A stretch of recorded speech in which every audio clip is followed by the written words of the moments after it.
Ça pousse chez nous avec Annie Bourque. Une présentation de Meubles André Beaulieu, Richardson International et le groupe RM. Aujourd'hui, j'ai la chance de rencontrer Paul Catlette de la ferme Les Céréales Bellevue à Saint-Robert. Je lui parle de son côté innovateur en agriculture. Bonjour Paul. Bonjour. Les gens ne savent pas beaucoup que vous êtes un précurseur en environnement. D'ailleurs, vous venez de remporter un prix. Quels sont vos bons coups que vous avez faits là, récemment, puis depuis 20 ans? Eh boy, on a fait du chemin depuis 20 ans. C'est sûr que on a énormément, on pourrait dire même, oui, depuis 2000, on peut dire qu'on a vraiment fait un virage en agro-environnemental en général de la ferme, là, autant au niveau des réductions de pesticides, réduction des gaz à effet de serre, nos façons de travailler aussi. Fait qu'on a modifié énormément de choses. Puis dans ce processus-là, on a commencé à, même si on est chargé d'ouvrage, d'extensionner un peu notre travail, à aller jusqu'à dire, regarde, on cultive, on nourrit des gens, mais il faut aussi nourrir en même temps nos pollinisateurs, il faut nourrir nos oiseaux, il faut nourrir les animaux de la faune en général. Fait que c'est ça qui nous a emmené à, oui, il y a un côté réglementaire aux bandes riveraines, on a décidé de les élargir, on va y faire plus large, on va les bonifier, on va mettre des plantes mellifères pour les insectes pollinisateurs, on va rajouter des arbustes, puis des temps caillettes comme ça, rajouter des noisettes, rajouter des arbres. Puis ça, c'est un processus continuel. Tout le temps, d'année en année, on en rajoute un peu.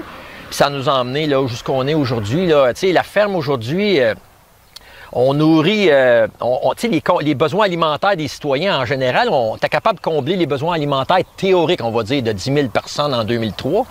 En 2018, on nourrissait 15 000 citoyens, ce qui veut dire pratiquement 45 % de la ville de Sorel-Tracy. C'est moi, mon frère Pierre, avec lequel je suis associé, ma mère qui a 82 ans, qui est encore sur la ferme aujourd'hui. C'est une ferme familiale. Là. Fait qu'on est partis, nous autres, là, à 12 ans, mon père est parti, on s'est fait un peu, on dit tout ça, on s'est fait de nous autres mêmes. À l'époque, il n'y avait pas de réseau d'agricultrices, il n'y avait pas de groupe d'entraide. Là. Ma mère, elle a gardé la ferme en se disant, elle m'a gardé ça pour ma famille. Puis nous autres, des petits gars, des jeunes gars de 13-14 ans qui se voient donner ces responsabilités-là, c'est sûr qu'on a sauté dans Marmite, puis on a embarqué là-dedans. Puis c'est ce qui nous a emmenés à être aussi passionnés puis aussi innovateurs jusqu'à aujourd'hui. Puis aujourd'hui, vous êtes reconnu à travers le Québec. Votre blog est lu par des milliers de personnes. Patrick Roy du Téléjournal vous interviewe souvent pour ce que vous faites. Aujourd'hui, vous avez un projet là, incroyable qui va sans doute vous mériter encore un autre prix. Ici, on voit des nichoirs. Là. Expliquez-nous qu'est-ce que vous faites ici.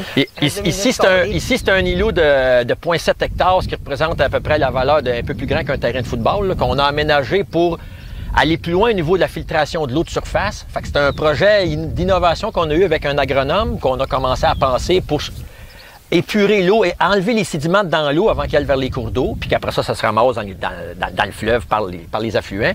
Fait que c'est un projet comme ça, puis les temps caillettes, on a rajouté après ça là, tout le côté biodiversité, des nichoirs pour les branchus, des nichoirs pour les chauves-souris, les hirondelles. Puis on a rajouté des arbustes, différents arbustes qui vont fleurir dans différentes périodes de l'année, différentes couleurs. Fait que là, ça va nourrir les oiseaux, nourrir les insectes, puis en même temps faire un abri là, quand ça va être mature, là, parce que là, on est à l'an... Ça fait 5 ans qu'on travaille dessus, mais on est vraiment à l'an 1 de l'implantation.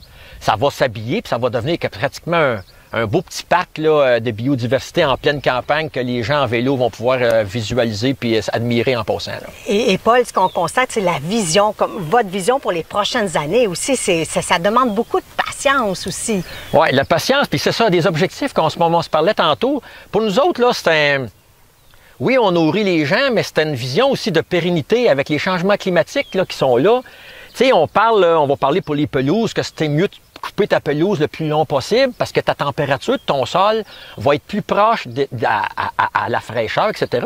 C'est la même chose avec les terres, les sols.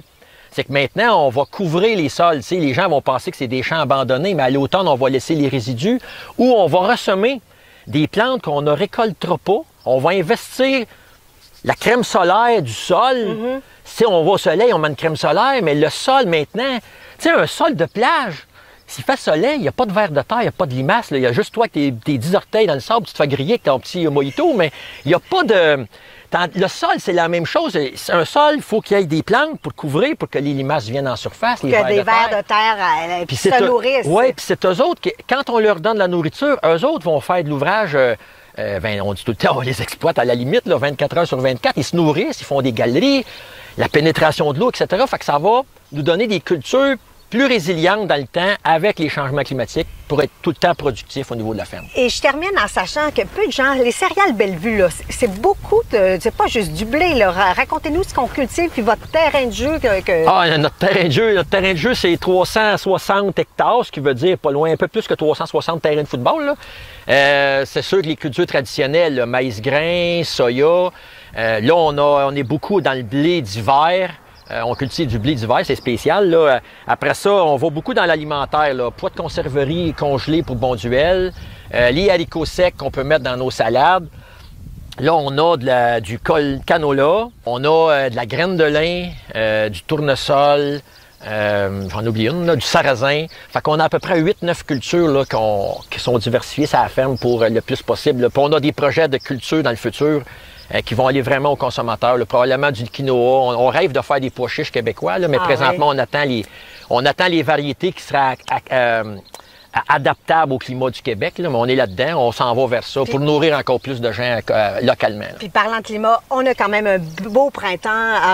On a eu une petite sécheresse, beaucoup de pluie récemment, mais c'est quand même bien parti. Là, pour à date, oui. Mais avec les changements climatiques, on est conscient que c'est un défi, c'est un beau défi qu'on va avoir à relever comme agriculteur. C'est que la météo a tout le temps été changeante.